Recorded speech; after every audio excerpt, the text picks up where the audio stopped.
Hello friends, I hope you are doing well. Today we will talk about how to fix or how to solve the problem of issues on the application of Gmail. We click on settings.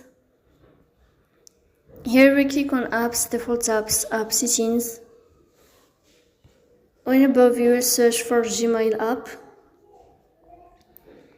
Then we click on first stop and we click OK.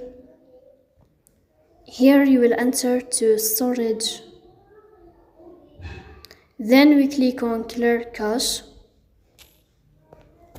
In the end, you will turn off your phone and you will wait a moment to restart your phone again to fix that problem.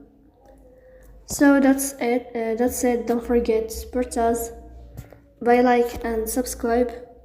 See you next time in another video, and thank you for your watching.